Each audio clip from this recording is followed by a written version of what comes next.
সুমন সুহান আমাদের এক ভাই প্রশ্ন করেছেন যে মোহতারাম, সম্প্রতি বিভিন্ন বিষয়কে কেন্দ্র করে একটা বিষয় নিয়ে ট্রল করা হচ্ছে, সেটি হচ্ছে মায়ের দোয়া। যেমন বাংলাদেশ যখন হেরে যায় খেলার মধ্যে, বলে যে মায়ের দোয়া ক্রিকেট দল। যখন কোনো দোকানি 2 নাম্বারি করে কোনো কিছু বেচা কিনা করে, তখন বলে মায়ের দোয়া দোকান। ট্রাকের পিঠে অনেক সময় লেখা থাকে মায়ের দোয়া। আবার কখনো কখনো রিকশার পেছনে লেখা থাকে মায়ের দোয়া। অনেক সময় লসিমন করিমনের গায়েও লেখা থাকে মায়ের দোয়া। এই মায়ের দোয়া কথাটা এভাবে লেখা এবং এটা নিয়ে ট্রল করা, তুচ্ছ তাচ্ছিল্য করা ইসলাম অনুমোদন করে কিনা? খুব গুরুত্বপূর্ণ বিষয়। 3 ব্যক্তির দোয়া আল্লাহ ফিরায় না। কয় ব্যক্তির? 1 নাম্বার মুসাফিরের দোয়া, 2 নাম্বার বাপ মার দোয়া, 3 নাম্বার মজলুমের দোয়া। এই 3 ব্যক্তি যদি আল্লাহর কাছে দোয়া করে, আল্লাহ সুবহানাহু ওয়া তাআলা সেই দোয়া ফিরান না। আপনি হয়তোবা তুচ্ছ তাচ্ছিল্য করে একটা বিষয় উপস্থাপন করছেন, কিন্তু এটা যদি বুঝে শুনে করে থাকেন তাহলে ভাই আপনার গুনাহ হবে। বাপমার দোয়া সন্তানের জন্য বড় দামি জিনিস।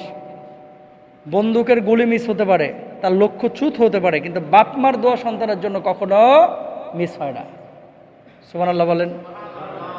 এই পৃথিবীর বুকে লাখ লাখ মানুষ আছে যারা বাপমার দোয়া পেয়ে আজকে অনেক বড় হয়েছে। লাখ লাখ মানুষ আছে। বাপমার দোয়া এত বড় দামি জিনিস। আর অনেক সন্তান আছে বাপমার দোয়া না পাওয়ার কারণে আজকে নষ্ট হয়ে গেছে। হুমা জান্নাতুকা ওয়া নারু, বাবা মা আপনার জান্নাত, বাবা মা আপনার জাহান্নাম। বাপ মাকে খুশি রাখবেন, আল্লাহর জান্নাতে যাবেন। বাপ মাকে খুশি রাখবেন, আল্লাহর জাহান্নামে যাবেন। ইসলামের শরিয়ার কিছু কিছু জিনিস আছে, এগুলো বুঝে হোক না বুঝে হোক আমাদের ছেলেরা, আমাদের মেয়েরা ট্রল করে থাকে। মায়ের দোয়া ক্রিকেট টিম, এই কথাটা কেন বলা লাগবে? বাংলাদেশ ভালো খেলুক বা খারাপ খেলুক, এটা খেলাধুলার সাথে রাখেন। আপনি এখানে ইবাদতের সাথে জ্বলাচ্ছেন কেন? আবার ট্রল করতেছে, ওই যে মনে হয় ঈদের নামাজ পড়েছে ক্রিকেটাররা, সবার মাথায় টুপি, দেখি এগুলো নিয়ে ট্রল করতেছে, আমাদের জন্য দোয়া করেন। এটা ঠিক না, এসব ট্রল করা ঠিক না, এগুলো হারাম। দাড়ি নিয়ে, টুপি নিয়ে, ইসলামিক কোনো তাহজিব তামাদ্দুন নিয়ে, আমাল ইবাদত নিয়ে ট্রল করা ইসলামের শরিয়ায় সম্পূর্ণরূপে হারাম। এটা শুধু নতুন করে হারাম করা হয়েছে বিষয়টা না, রাসূল সাল্লাল্লাহু আলাইহি সাল্লামের জামানা থেকে কি করা হয়েছে? হারাম করা হয়েছে। বুঝে শুনে যদি কেউ এগুলো করে, অনেক সময় মুরতাদ পর্যন্ত হয়ে যায় বুঝে শুনে করলে। আর না বুঝে করলে এরকম হয় না, কিন্তু গুনাহ হয়। দাড়িটা কথা বুঝেন, এই দাড়িটা আমরা রেখেছি কেন? নবীর সুন্নাহের জন্য না? দাড়িটা রেখেছি কিসের জন্য? সুন্নাহের জন্য। এই যে টুপিটা গরমের মধ্যে পরে আছি, কিসের জন্য পরেছি? নবীর সুন্নাহের জন্য। এই গরমের মধ্যে জুব্বাটা কেন পরেছি? সুন্নাহের জন্য। বুঝেন? এখন কেউ যদি দাড়িটাকে বলে যে জঙ্গির দাড়ি, নাউজুবিল্লাহ বলেন না? কেউ যদি টুপিটাকে বলে যে এটা তো জঙ্গির টুপি, কেউ যদি জুব্বাকে যদি বলে যে এটা জঙ্গির জুব্বা, আল্লাহর নামে হলফ করে বলতে পারি, যেই এই কথাটি বলবে সাথে সাথে তার ইমানের মধ্যে ভেজাল ঢুকে যাবে। ঠিক কেনা? প্রিয় ভাইরা, আবার যদি কেউ দাড়িটাকে কটাক্ষ করে, টুপিটাকে কটাক্ষ করে, জুব্বাটাকে কটাক্ষ করে বলে যে এটা জঙ্গির জিনিস, আল্লাহর নামে হলফ করে বলতে পারি, এই টুপি, এই জুব্বা, এই দাড়ি, এই সমস্ত আমালের কারণে 1000বার জঙ্গির তকমা আমরা নিতে রাজি আছি, কিন্তু নবীজির মনে কষ্ট দিতে আমরা রাজি না। এটা কোনো মুসলমানের উচিত না।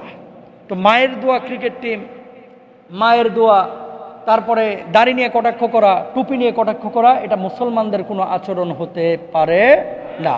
পিয়ারা হাবিব সাল্লাল্লাহু আলাইহি ওয়াসাল্লাম কি বলছেন দেখেন, লা ইউমিনু আহাদুকুম হাত্তা আকুনা হাব্বা ইলাইহি মিন ওয়ালিদিহি ওয়া ওয়ালাদিহি ওয়ান নাসি আজমাইন। ততক্ষণ পর্যন্ত পূর্ণাঙ্গ মুমিন তোমরা হতে পারবে না যতক্ষণ পর্যন্ত আমি নবীকে তোমার সন্তান সন্ততি, তোমার বাপ মা, তোমার আহাল পরিবার, তোমার সম্পদ সবচেয়ে বেশি ভালো না বাসতে পারবে। সুবহানাল্লাহ।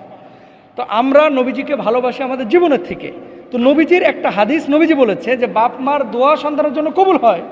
এই জন্য ট্রাকের পিঠে লিখে রাখে যে মায়ের দোয়া, বাপের দোয়া, বাবা মার দোয়া। এটা কি বরকতের জন্য লিখে রাখে। যদিও লিখে রাখাটা বুঝে হোক না বুঝে হোক লিখেছে, এটা লিখে রাখা জরুরি কোনো বিষয় না, কিন্তু আপনি এটাকে নিয়ে ট্রল করবেন, তুচ্ছ তাচ্ছিল্য করবেন, ইসলাম কিন্তু এটা আপনাকে পারমিশন দেয় নাই।